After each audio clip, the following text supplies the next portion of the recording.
Bertemu kembali semuanya. Kali ini kita mau lanjut bab kita yang terakhir ya, yaitu koloid.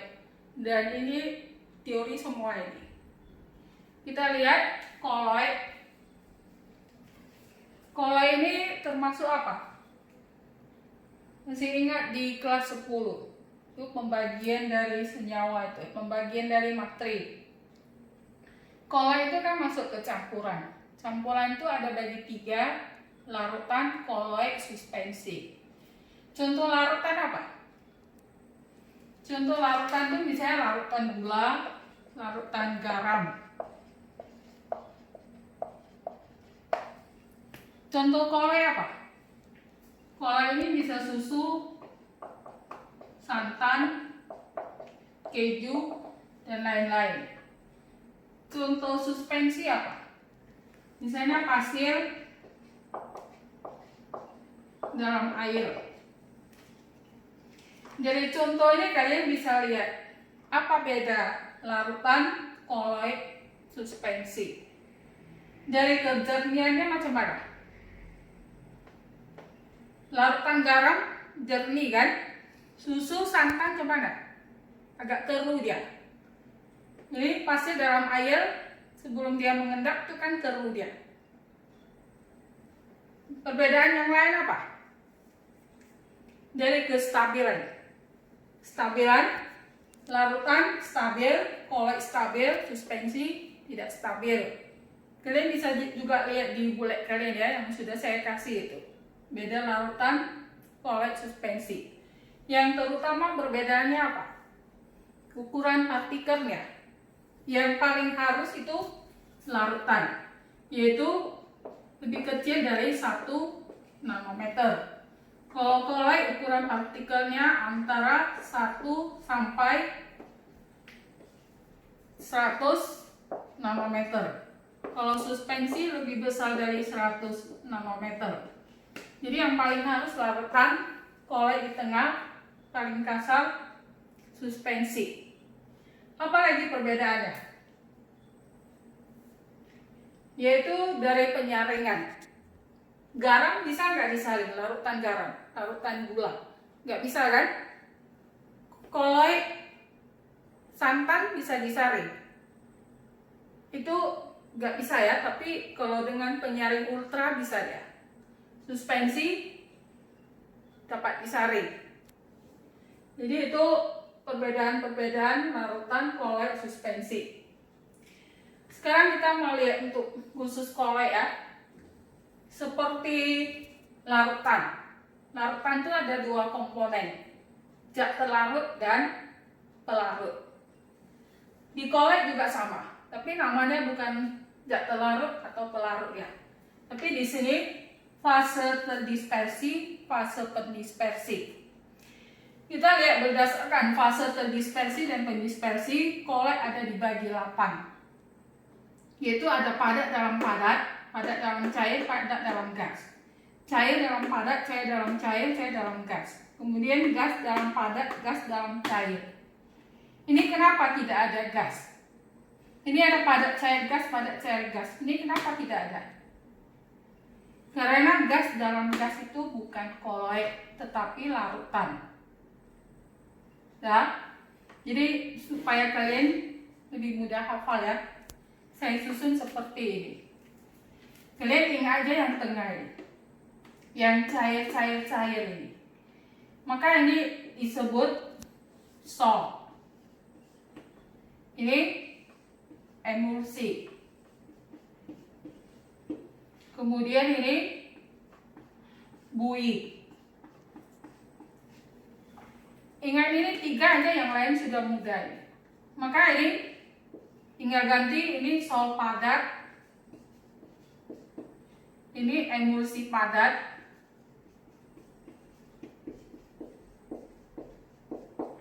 kemudian ini buih padat.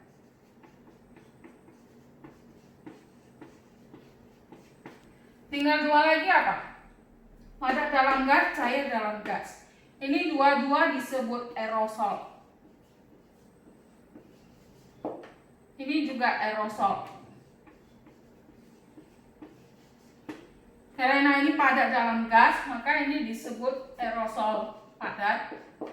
Ini cair dalam gas, aerosol cair. Jadi itu pembagian koloid ada 8 semua. Kemudian contoh-contohnya harus tahu ya. Ini padat dalam padat, contohnya apa? Ini bisa kaca berwarna. Ini padat dalam cair. Ini bisa cat, darah. Kemudian ini padat dalam gas. Ini bisa asap, debu di udara. Ini cair dalam padat, emulsi padat. Ini bisa margarin, keju. Cair dalam cair, emulsi ini bisa susu, santan. Kemudian cair dalam gas, ini bisa kabut. Kemudian gas dalam padat, ini bisa batu apung.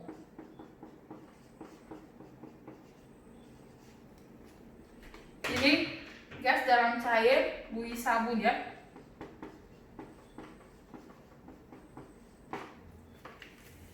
Jadi ini kalian jangan asal hafal aja. Seperti ini ya.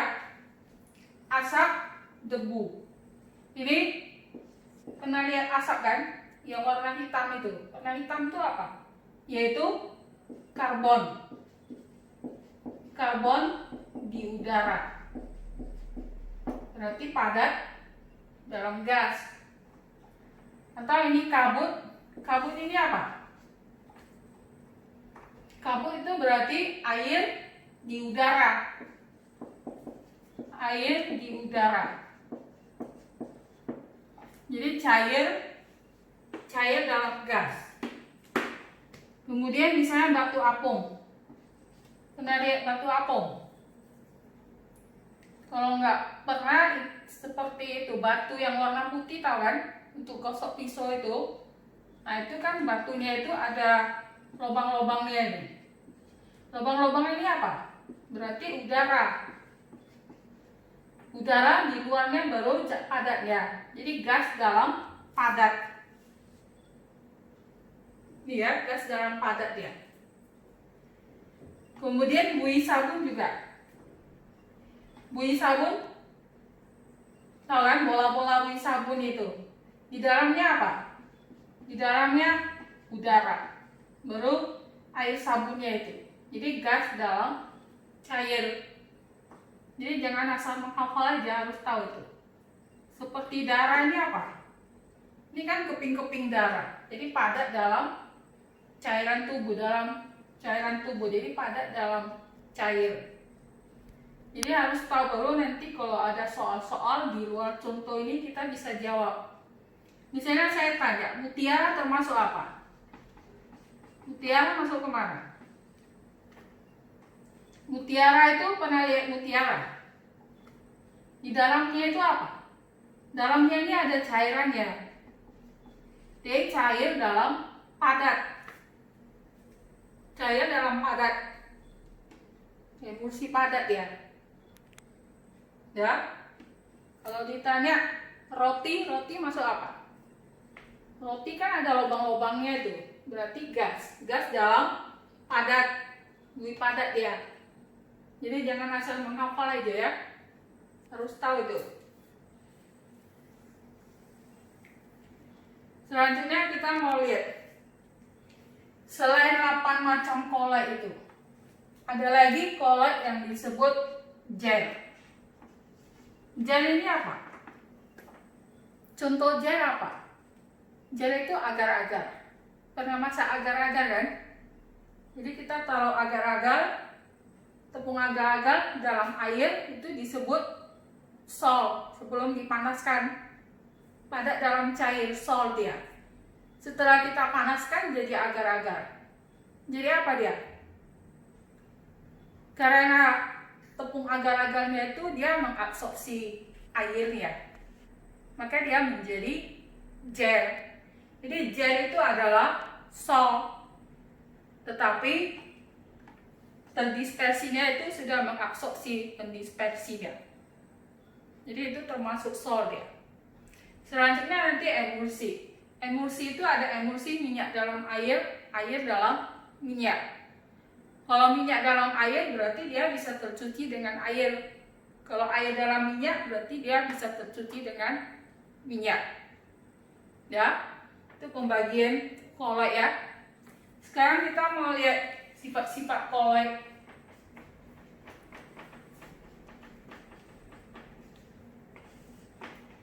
Yang pertama itu efek Tyndall. Efek Tyndall ini apa? Yaitu penghamburan cahaya. Penghamburan cahaya oleh partikel kolloid.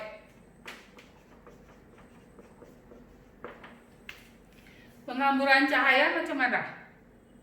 Di sini saya kasih lihat contohnya ya. Ini ada dua zat ya. Ini dua larutan. Ini larutan garam. Sedangkan ini air sabun. Berarti ini larutan, ini kolloid. Jadi kita lihat efek Tyndall ya. Ini untuk larutan. Lihat nggak nampak apa-apa, cuma terang aja ya. Ini nampak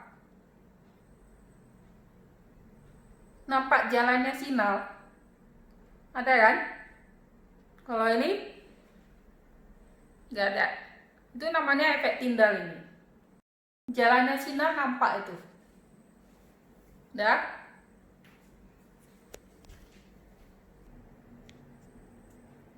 Jadi itu ya efek Tyndall. Itu bisa kita lihat dalam contoh sehari-hari. Yaitu apa? Yaitu kalau kita nonton di bioskop, kenapa dilarang merokok dia? Karena kalau merokok itu ada asap. Asap itu termasuk kolloid. Di belakang kan ada lampu proyektor. Maka nanti terjadi efek Tyndall. Sehingga nanti bisa gambarannya menjadi nggak jelas. Itu salah satu contoh efek Tyndall. Contohnya yang lain misalnya kalian bawa mobil pada malam yang berkabut. Itu lihat cahaya lampunya itu kalian lihat itu nanti lihat ke jalan lebih terang atau tidak terang. Kalau dekat kan terang kan, tapi kalau lihat jauh itu lebih tidak terang dia. Karena ada kabut ya, kabut itu juga kolloid, dengan adanya lampu mobil terjadi efek Tyndall. Ya. Contoh yang lain itu terjadinya pelangi juga, itu merupakan efek Tyndall. Jadi kenapa bisa terjadi efek Tyndall? Karena penghamburan cahaya oleh partikel kolloid. Kenapa larutan tidak bisa? Karena larutan itu partikelnya lebih halus. Berarti kalau suspensi bisa nggak? Bisa ya. Suspensi kan partikelnya lebih besar lagi. Jadi nanti kalian lihat di perbedaan tadi larutan, kolloid, suspensi, di sana ada disebutkan. Kalau larutan itu tidak ada efek Tyndall. Tapi kalau kolloid sama suspensi itu ada efek Tyndall ya. Ya. Kita lihat yang kedua. Sifat kolloid yang kedua yaitu gerak Brown.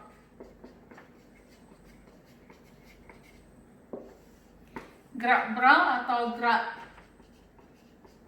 gerak zigzag atau gerak patah-patah. Ini gerak Brown ini apa?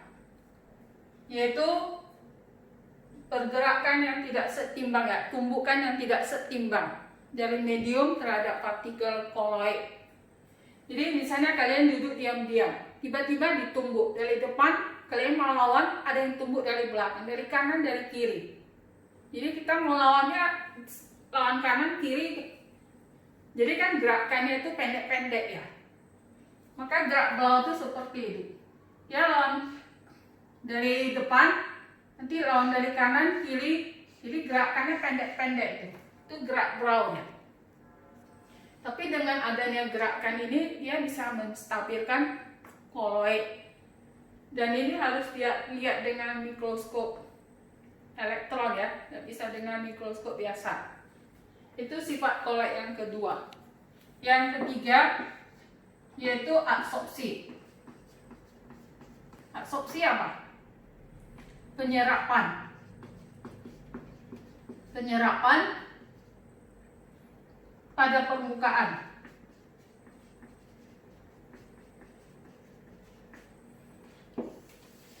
Bedakan dengan absorpsi ya.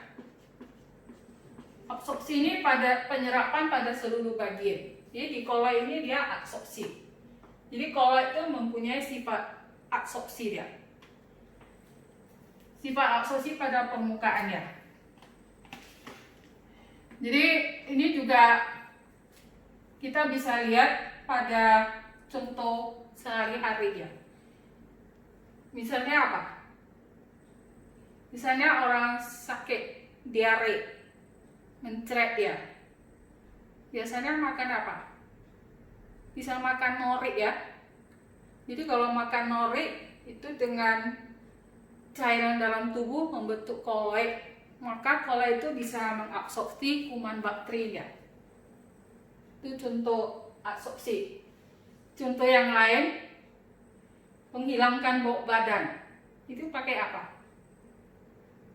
Obat yang menghilangkan bau badan apa? Dulu bisa terkenal itu Rexona. Cara pakainya sembarang. Pakainya itu bukan hanya ditaruh aja ya, itu harus digosok-gosok ya. Untuk apa digosok-gosok? Supaya bercampur dengan keringat. Bercampur dengan keringat, maka dia menjadi koloid, baru bisa mengabsorpsi bau badan ya. Kemudian pembuatan gula. Gula itu dibuat dari apa? Dari air tebu. Kan ada gula yang kuning, ada gula yang putih kan? Jadi kalau gula yang putih itu sudah ditambah zat, yaitu diatomate. Dengan penambahan zat ini membentuk koloid, ini bisa mengabsorpsi zat warna kuningnya. Tapi biasanya itu rasa manisnya juga sebagian terserap. Jadi biasanya gula putih itu lebih tidak manis daripada gula yang warna kuning. Ya. Kemudian absorpsi ini ya. Jadi maksudnya itu koloid itu bisa menyerap ion positif juga. Bisa menyerap ion positif negatif pada permukaannya. Karena adanya sifat absorpsi. Maka koloid itu ada koloid yang bermuatan positif, ada koloid yang bermuatan negatif. Biasanya yang positif itu ALH3 ya. Contoh yang lain, sifat-sifat koloid yang lain itu bisa koagulasi.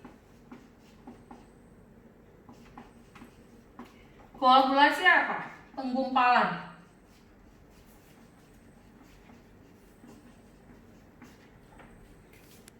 Penggumpalan ini bisa terjadi karena pemanasan bisa karena pendinginan, bisa karena penambahan zat elektrolit,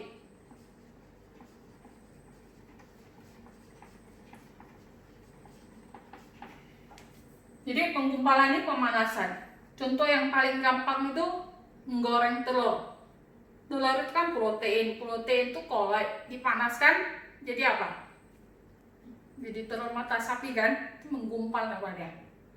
Kemudian pendinginan, misalnya santan, kalian simpan di kulkas lama-lama semana, terpisah dia. Ini terjadi koagulasi, terpisah. Penambahan elektrolit, jadi kita lihat koagulasi ya. Tadi sudah saya sebutkan koloid itu ada yang bermuatan positif, ada yang negatif. Jadi misalnya ini bermuatan positif pada permukaannya ya. Kemudian kita tambah ion negatif, tambah yang negatif. Maka nanti ini kalau semakin dekat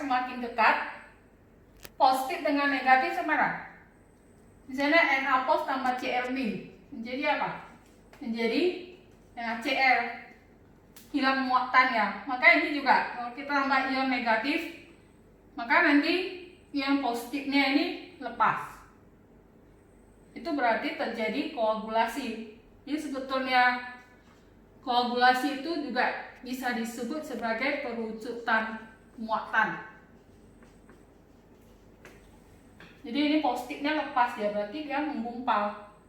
Jadi kalau misalnya koloi bermuatan positif, kita tambah Na pos atau Mg2 pos. Mana lebih efektif untuk menggumpalkan koloi? Kita lihat muatannya. Makin besar muatannya, makin efektif menggumpalkan koloi ya. Berarti kalau ini maka Mg2 pos. Atau kalau misalnya koloi yang negatif, jadi menggumpalkannya kita tambah yang ini yang negatif ya. Ini positif tambah yang negatif. Misalnya tambah Cl- dengan SO4 2-, maka SO4 2- lebih efektif menggumpalkan yang positif. Kalau yang negatif kita tambah Na, tambah Mg, Al, maka yang lebih efektif adalah yang muatannya makin besar untuk menggumpalkan koloi. Nah, ini contoh-contoh koagulasi apa? Dalam kehidupan sehari-hari, penggumpalan. Itu bisa terjadinya delta. Terjadinya delta di muara sungai.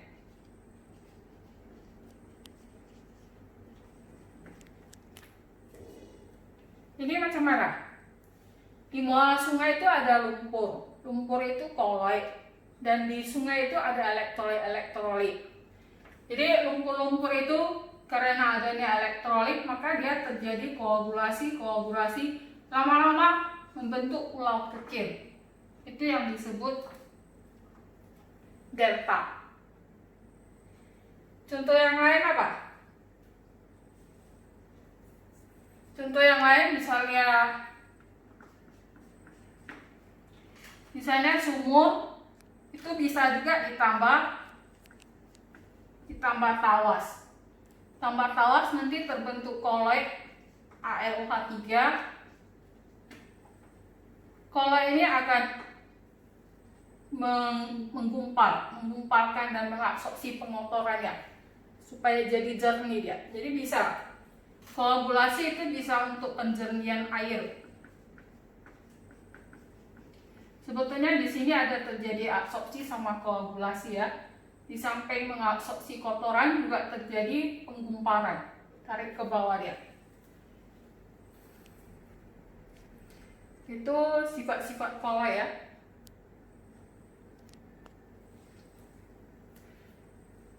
Ada satu lagi yang terakhir, elektroforesis. Elektroforesis ini apa? Pergerakan partikel koloi dalam medan listrik. Jadi misalnya seperti ini ya. Jadi tujuannya untuk apa? Jadi sudah saya katakan koloi itu ada yang positif, ada yang negatif. Kalau kita mau tahu suatu koloi muatan positif atau negatif, maka itu bisa kerjakan dengan elektroforesis. Di sini ada elektrodanya. Elektroda misalnya positif, ada elektroda negatif. Ini kita masukkan koloi ya.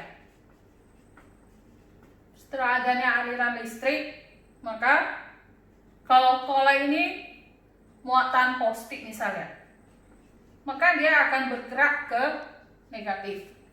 Bagaimana kita tahu dia bergerak dia? Itu gak bisa lihat dengan mata. Caranya itu kita lihat kalau dia positif, maka di elektroda negatif ini akan menjadi keruh. Di sini jernih, di sini keruh. Berarti koloidnya bermuatan positif. Jadi pergerakan koloid dalam medan listrik. Tujuannya untuk mengetahui muatan koloid.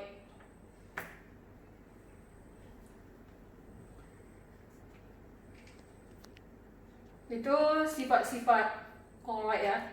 Untuk selanjutnya kita nanti lanjutkan minggu depan lagi. Untuk hari ini cukup sekian dulu.